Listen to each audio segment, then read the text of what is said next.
So remember the core principles: they drive, you move forward. They go up, you go down. They go down, you go up. Alright, today we're covering how to handle spin, which I believe is even more difficult than creating it. Handling spin primarily involves returning your opponent's pushes, loops, and serves. So, what's the most critical first step to handling spin? It's reading the spin. When your opponent serves, you must first read the ball's length, placement, speed, and the type of spin: topspin, backspin, or side spin. Once you've read the spin, you can then command your body to execute the correct shot. You can even give yourself a verbal cue, like topspin, backspin, short, push, or loop. You must match the tempo and rhythm of the incoming ball. The serve has the most sudden changes in pace, so your concentration must be at its peak. Let's start with spin on the most basic shot, the push. As long as the opponent uses a subtle wrist snap when pushing, the ball will definitely be spinny.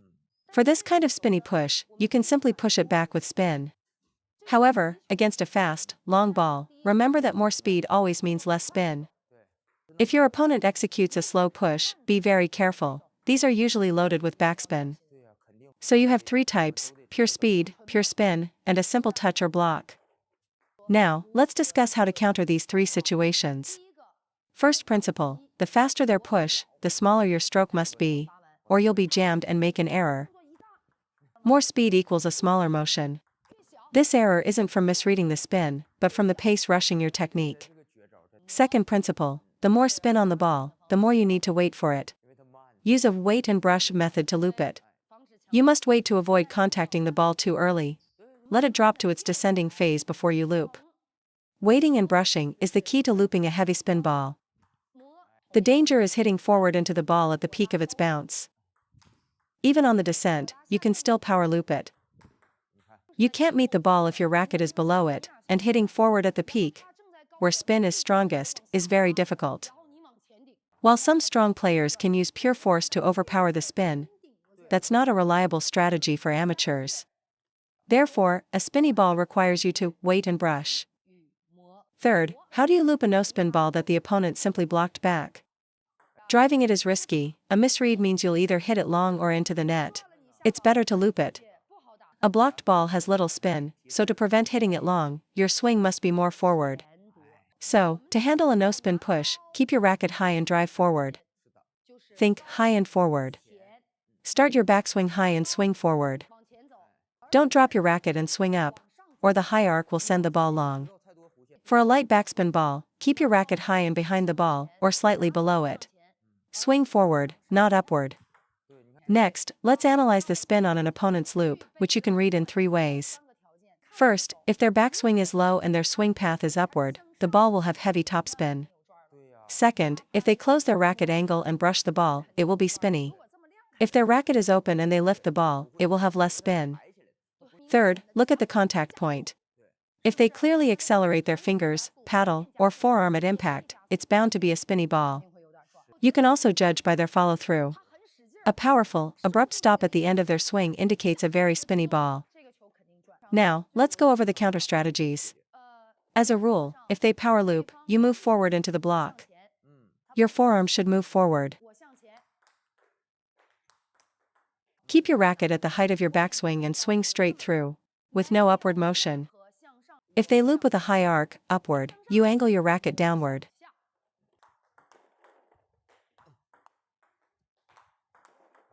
Even if it's a weak topspin, pressing down is safe and will keep the ball on the table. By downward, I don't mean vertically down, but forward and then down. Conversely, if their shot is directed downward, your motion should be upward. For instance, against a backhand punch with a closed racket face, a standard block won't work. You must lift the ball upward. You have to lift upward. If you don't finish the upward stroke, you'll hit the net. A long pip shot is heavy but not fast. Find the right contact point and lift upward. If their ball sinks, you lift up.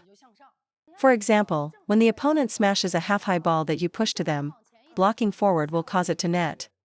You must apply an upward motion instead. I get punched at a lot, but the harder they hit, the easier it is for me to block. So remember the core principles: they drive, you move forward. They go up, you go down. they go down, you go up. Spin variations in serve-receive are incredibly complex. Actually, serves with extreme spin are easier to handle. A no-spin ball is a simple block. A heavy backspin ball is a simple push. The real challenge is the semi-spin ball. When your loops go long, your pushes pop up, or your drives hit the net, you are likely dealing with a semi-spin ball. Remember, to handle any semi-spin ball with a push, first move downwards to negate the spin, then sideways to control the arc. If you neutralize the spin first and then apply lateral force, you will make far fewer errors. This down then sideways push is effective against heavy spin, semi-spin, and even slight sidespin topspin, as long as your motion isn't too extreme. The same logic applies to the forehand. If your push pops up, it's because you only went down. Add a sideways motion to bring the trajectory down. Downward then sideways is the key to solving the semi-spin problem with a push. When looping a semi-spin ball, the main risk is hitting it long or into the net. You need to combine a forward drive with some brushing friction. Combine your drive and loop strokes. Position your backswing in front of your stomach. Add a little bit of brush, and then swing forward, but don't overdo the friction. Treat this ball with a hybrid stroke. Use less brush than a standard backspin loop, but a larger swing than a simple drive. If you treat it like pure backspin, you risk hitting it long. If you treat it like topspin, you risk hitting the net. So, you must find a middle ground. This neutral approach is highly effective against all kinds of semi-spin and sidespin balls. Trust me, this technique works every time. On the forehand side too, a bigger motion than a drive, a smaller one than a loop, with added friction. It's a universal solution. It works unless the ball has a very high kick or extreme spin, but even then, you can handle it by taking a small step back. If they serve fast, I block first. All fast, topspin serves should be handled with a block initially. For instance, against a very fast and high-kicking serve, just block the first one to feel the spin. If your block lands short on their side, you know you can add more pace on the next one.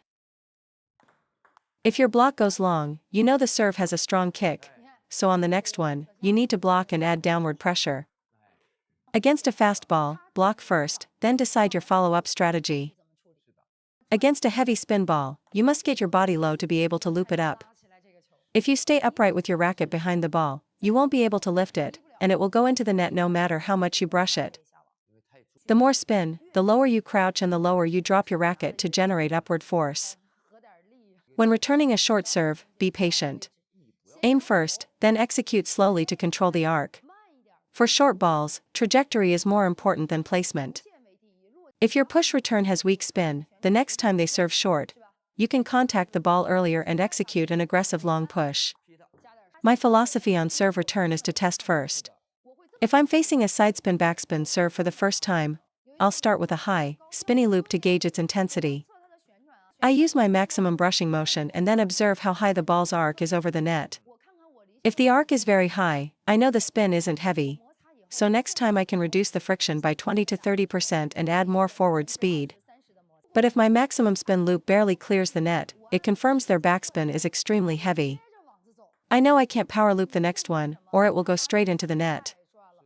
True improvement comes from developing solutions for different opponents and different shots. When facing a topspin serve, block it first as I said, and then analyze the trajectory of your return. It's okay to let them attack one ball. If you block to an awkward spot, they'll be forced to move, which can disrupt their attack. After your block, you must self-adjust. If the ball landed short, maybe add 30% more power next time. If that goes long, dial it back to 20%. Learning the basic return technique is just the foundation. If you switch opponents, even to a less skilled player, you might still struggle with their serves because they are different. Making a mistake on a serve is fine. What matters is how you adjust. The goal is to return the next one, and eventually, to return it with quality and control the point. That's how you become a great player.